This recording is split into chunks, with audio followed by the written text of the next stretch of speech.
చేనేత కార్మికులకు మద్దతుగా కరీంనగర్ సిరిసిల్లలో వైఎస్ విజయమ్మ చేపట్టిన దీక్ష ఉద్రిక్తత మధ్య ముగిసింది. విజయమ్మ హైదరాబాద్ నుంచి బయలుదేరినప్పటి నుంచి దారి పొడవునా ఆటంకాలు ఎదురయ్యాయి.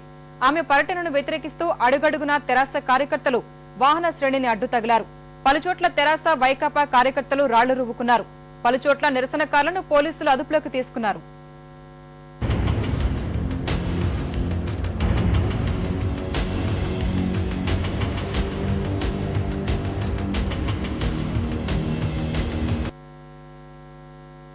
చేనేత కార్మికుల కోసం వైఎస్ విజయమ్మ దీక్షకు అడుగడుగునా అడ్డంకులు ఎదురయ్యాయి. హైదరాబాద్ లోటస్ పాండు నుంచి పయనమైన ఆమెను తెరాస శ్రేణులు నిలువరించే ప్రయత్నం చేశాయి.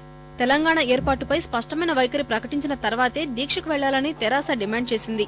తెలంగాణ భవన్ నుంచి విద్యార్థులు ర్యాలీగా బయలుదేరి వాహన శ్రేణిని అడ్డుకునేందుకు యత్నించారు. అయితే వారిని పోలీసులు అడ్డుకున్నారు. పోలీసులపైకి విద్యార్థులు రాళ్లు రువ్వటంతో పరిస్థితి ఉద్రిక్తంగా మారింది. బొల్లారం వద్ద విజయ వాహన శ్రేణికి అడ్డు తగిలిన నిరసనకారులను పోలీసులు అరెస్ట్ చేశారు.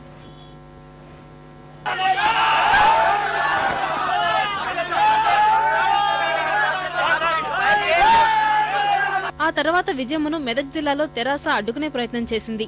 గజ్వేల్, కొడకండ్ల, దుద్దెడ వద్ద వాహన శ్రేణిని అడ్డుకునేందుకు యత్నించిన కార్యకర్తల్ని పోలీసులు అరెస్ట్ చేశారు.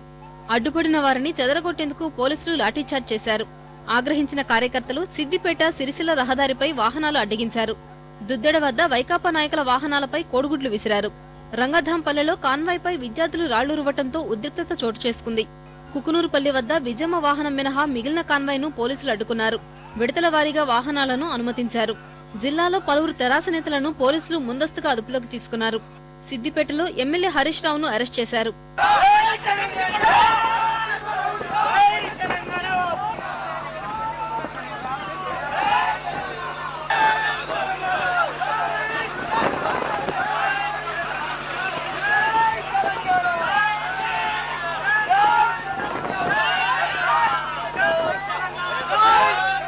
కరీంనగర్ జిల్లా సరిహద్దులోని జక్కాపూర్ వద్ద వైఎస్ విజయ కాన్వాయ్పై మహిళలు చెప్పులతో దాడి చేశారు. దాడిలో 13 వాహనాల అద్దాలు ధ్వంసమయ్యాయి. అనంతరం సిరిసిల్ల స్థానిక గాంధీకూడల వద్ద విజయ కాన్వాయ్కి తెరాస నేతలు అడ్డు తగిలారు. కాన్వాయ్పై కోడిగుడ్లు, రాళ్లు విసిరారు. ఆందోళనకారులను అదుపు చేయడానికి పోలీసులు పలుమార్లు లాఠీలు జులిపించారు. చివరకు దారి మళ్లించి విజయను దీక్షాస్థలికి చేర్చారు. దీక్షాస్థలిపైకి చెప్పులు, రాళ్లు వేయటంతో నిరసనకారులను చెదరగొట్టేందుకు పోలీసులు లాఠీలకు పనిచెప్పారు.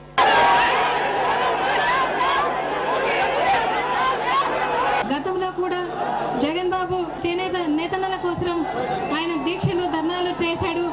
అదేవిధంగా ఇవాళ జగన్ బాబు కోరిక మేరకు అమ్మ ఈరోజు సిరిసిల్ల నేతన్నలకు ధైర్యం చెప్పి భరోసా కల్పించమని కోరగా ఈ రోజు నేను మీ ముందర నిలబడి మీ దగ్గరికి రావటం జరిగింది. కార్యకర్తల అరెస్ట్ ను నిరసిస్తూ ఆదిలాబాద్ జిల్లా శ్రీరాంపూర్లో తెరాస అనుబంధ సంఘాలు రాస్తారోకో చేశాయి.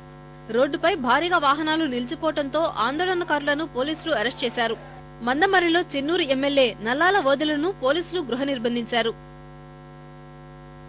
వైఎస్ విజయమ్మ దీక్షపై తెరాస, కాంగ్రెస్ విమర్శలు గుప్పించాయి.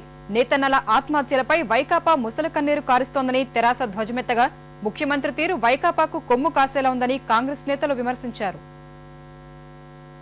వైఎస్ విజయమ్మ చేనేత కార్మికుల పేరిట తెలంగాణలో మొసలు కన్నీరు కార్చే ప్రయత్నం చేస్తున్నారని తెరాస దుయ్యబట్టింది. సిరిసిల్లలో నేతన్నల ఆత్మహత్యలకు ఆనాటి ముఖ్యమంత్రి వైఎస్ నిర్లక్ష్యమే కారణమని విమర్శించారు. వైఎస్ బతికుండగా ఏనాడు రుణమాఫీ ఉత్తర్వులను అమలు చేయలేకపోయారని మండిపడ్డారు. రాజకీయ ప్రయోజనాల కోసం విజయ్ చేస్తున్న దీక్షకు సర్కారు రాజమార్గం వేయటం ఎంతవరకు సబబని ప్రశ్నించారు.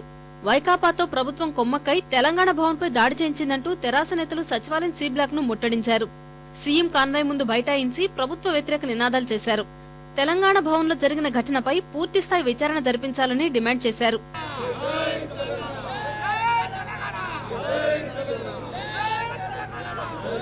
విజయమ్మ చేసేటువంటి దీక్ష ఇది చేనేత కార్మికుల కోసం కాదు, ఆమె కేవలం రాజకీయ లబ్ధి కోసం చేస్తున్నటువంటి దీక్షగానే తెలంగాణ ప్రజలు చూస్తా ఉన్నారు. చేనేత కార్మికుల చావులకు, ఆత్మహత్యలకు, నేటి చేనేత కార్మికుల దుస్థితికి కారణమే మీ భర్త రాజశేఖర్ రెడ్డి గారు. ఆనాడు మీ భర్త ముఖ్యమంత్రిగా ఉన్నప్పుడు వందలాది మంది చేనేత కార్మికులు ఆత్మహత్యలు చేసుకున్న నాడు ఆ చేనేత కార్మికుల ఆకలి చావులు, ఆర్తనాదాలు విజయమ్మకు వినబడలేదా? వైకాపా అధికారంలోకి వస్తే తెలంగాణ అన్న మాట ఎత్తితే కాల్చి చంపుతారని ఎంపీ విజయశాంతి అన్నారు. కాంగ్రెస్ వైకాపాలు కొమ్మక్కయ్యారని రాష్ట్రపతి ఎన్నికల ద్వారా నిరూపితమైందన్నారు. ఒక్క విజయమ్మ కోసం ఇంతమందిని అరెస్ట్ చేస్తారా అని ప్రశ్నించారు. మొన్న ప్రెసిడెంట్ ఓటింగ్ దాంట్లో ప్రణబ్ ముఖర్జీకి వైఎస్ఆర్సీ పార్టీ ఓటేసినప్పుడు అర్థమైపోయింది ఈ వైఎస్ఆర్సీ పార్టీను కాంగ్రెస్ రెండు కుమ్మకాయని. ఇవాళ ఇద్దరు ఒకటై మా తెలంగాణ ప్రజల్ని కొట్టడం చేస్తున్నారు. అంటే తెలంగాణ వాదాన్ని సమూలంగా నాశనం చేయాలని కుట్ర మొదలయ్యింది. ఇది మేము దీక్షలు చేస్తే మమ్మల్ని అరెస్ట్ చేస్తారు. మేము మీ స్టాండ్ చెప్పండి అని ఒక్క మాటకి ఈ రకంగా మీరు ప్రవర్తించి మమ్మల్ని ముందొస్తూ అరెస్ట్ చేస్తూ చితకబాదుతున్నారంటే ఇది ప్రజాస్వామ్యం అంటే అసలు ఎక్కడికి వెళ్తుంది ఇది అసలు? సిరిసిల్ల వరకు విజయమ్మ యాత్ర సాగిన తీరును కాంగ్రెస్ సీనియర్ నేత వి హనుమంతరావు తీవ్రంగా ఆక్షేపించారు. తెరాస శ్రేణులపై పోలీసుల లాఠీచార్జీలను ఖండించారు. వైకాపాకు సహకరించేలా ముఖ్యమంత్రి వ్యవహార శైలి ఉందని విహెచ్ దుయ్యబట్టారు. బడుగు బలహీన వర్గాల్లో రాజకీయ చైతన్యం పెంచేందుకు త్వరలోనే పులివెందుల్లో పర్యటిస్తానని తెలిపారు.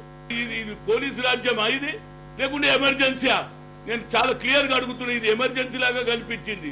ఏమిటి అసలు? ముఖ్యమంత్రి గారు రోషయ్య గారు అన్నా బెటర్ ఉండి అట్లీస్ట్ పోనీయలే. ఈయన ముఖ్యమంత్రి వచ్చేది ఇదేం పని నాకు అర్థం కాదు.